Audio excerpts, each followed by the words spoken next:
नोटबंदी का रिजल्ट क्या रहा, आज तक रिजर्व बैंक ऑफ इंडिया ने नहीं बताया। आज तक नहीं बताया कि नोटबंदी के कारण कितना काला धन देश में आया, कितने काले धन का पता चला, कितना काला धन ट्रेस आउट हुआ, ये कभी नहीं बताया उन्होंने। कभी कोई आंकड़े प्रस्तुत नहीं किए। हम लोगों ने सदन के अंदर भी इस प्रश्न को उठाया, लेकिन इस प्रश्न को टाल गए उन्होंने। यही मोदी जी हैं जिन्होंने गारंटी दी थी कि हम हर साल 2 करोड़ नौजवानों को रोजगार देंगे। आज बड़ी बड़ी गारंटी की बात करते हैं, क्या हुआ? कितने नौजवानों को रोजगार मिला? 2 करोड़ रोजगार देने का दावा करने वाले लोग आज अपनी बात से मुकर रहे हैं। गृह मंत्री अमित शाह कहते हैं, अरे ये तो चुनावी जुमला था। क्या गारंटी है कि आज जो आप बोलकर जा रहे हो वो चुनावी जुमला नहीं होगा? फिर अपनी बात से आप नहीं मुकर पाओगे।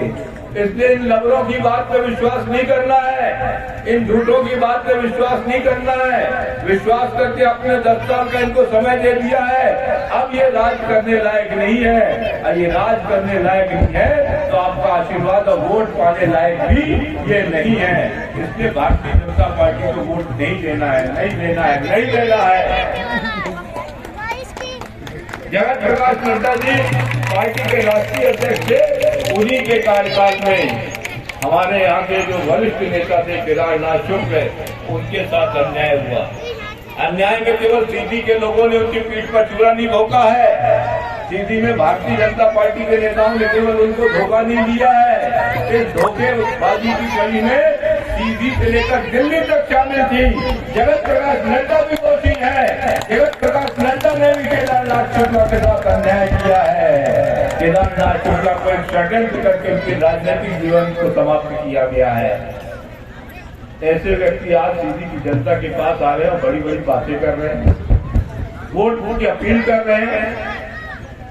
अरे जो व्यक्ति किसी नेता के संघर्ष को स्वीकार नहीं करता, नेता के राजनीतिक जीवन की हत्या में विश्वास करता है, उन षड्यंत्रकारियों के साथ शामिल होता है, वो आपके किसी भी आदर और सम्मान का पात्र नहीं है।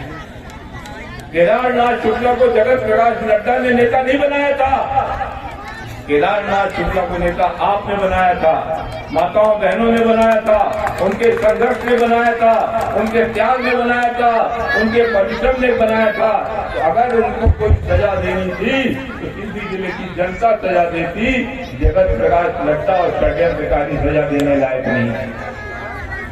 जो व्यक्ति अपने साथी के पीठ पर चूड़ा भोंकता है, जो व्यक्ति अपने साथी के साथ में चलते हुए बगल से खंजर निकालकर भोंक देता है, ऐसे व्यक्ति पर क्या विश्वास करने लायक है? बिल्कुल विश्वास करने लायक नहीं है। जो व्यक्ति आज अपने छोटे से राजनीतिक जीवन में इस तरीके की घटनाओं को अंजाम देता है, जिस दिन उसको बड़ा अवसर मिल जाएगा तो पता नहीं कितने लोगों को धोखा देगा, पता नहीं कितने लोगों का राजनीतिक जीवन खत्म करेगा, पता नहीं कितने लोगों को अन्य तरीके से अपने घातक मार का शिकार बनाएगा। सावधान रहिए, सावधान रहिए ऐसे व्यक्ति से। ऐसा व्यक्ति आपके वोट का अधिकारी नहीं है, आपके समर्थन का अधिकारी नहीं है।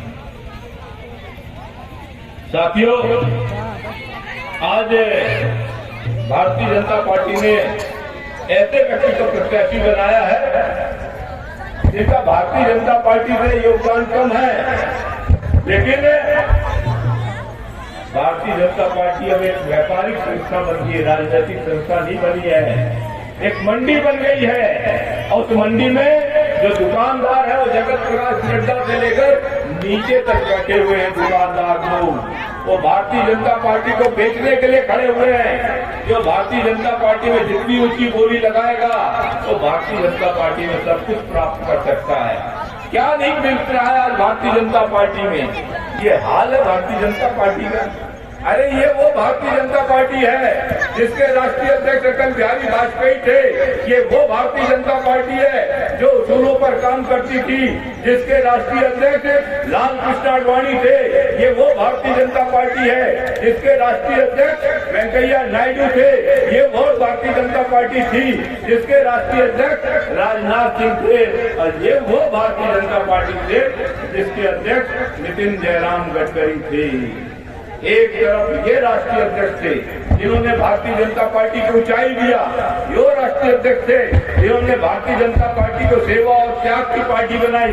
एक वो राष्ट्रीय अध्यक्ष थे जिन्होंने भारतीय जनता पार्टी को संघर्ष की पार्टी बनाई, और एक ये राष्ट्रीय अध्यक्ष है जगत प्रकाश नड्डा जिन्होंने भारतीय जनता पार्टी को सेवा, त्याग, परिश्रम, गरीबों के लिए संघर्ष की जगह एक दुकान बना दिया, एक दुकान बना दिया, एक व्यापार बना दिया, एक व्यापार बना दिया।